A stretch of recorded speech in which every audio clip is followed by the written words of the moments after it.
لنبدأ أولا. وصلنا إلى مكة، وقفنا على باب المسجد الحرام، ماذا نصنع؟ نقول كما نقول في المساجد الأخرى: بسم الله والسلام على رسول الله، اللهم اغفر لي ذنوبي وافتح لي أبواب رحمتك، ثم إلى الكعبة. نستلم الحجر الأسود، يعني نمسحه باليد ونقبله إن أمكن،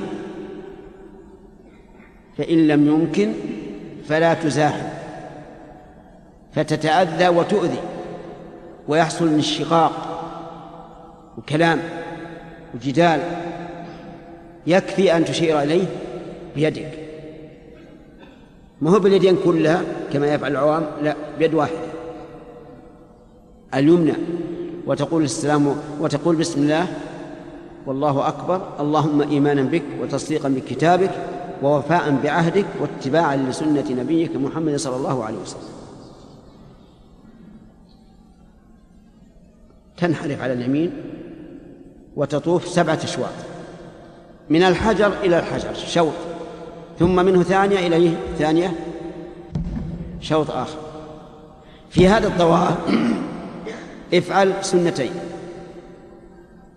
السنة الأولى الاطباع، والاطباع أن تجعل وسط الرداء تحت إبطك الأيمن وطرفيه على الكتف الأيسر، وهذا في الطواف فقط.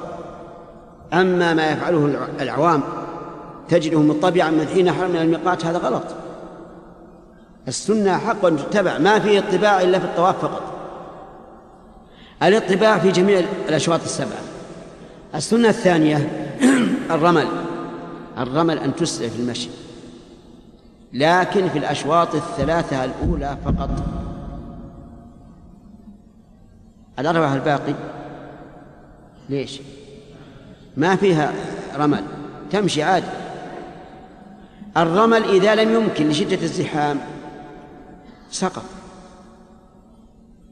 لا تقول أنا والله قوي نشيط أبي أرمل أدعس اللي قدامي، ما يصير هذا، لكن تمشي على ما أنت عليه حسب ما يسمح به الزحام. في هذا الطواف إذن سنتان. الأولى إيش؟ الاطباع، وهو أن يجعل وسط الرداء تحت إبط الأيمن وطرفيه على كتفه الأيسر، وإذا انتهى من الطواف أعاد الرداء على حاله وستر المنكبين.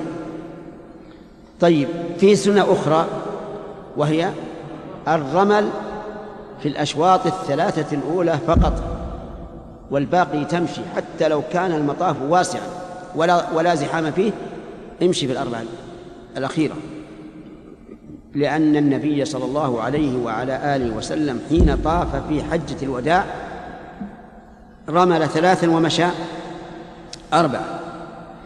طيب، إذا درت حتى وصلت الركن اليماني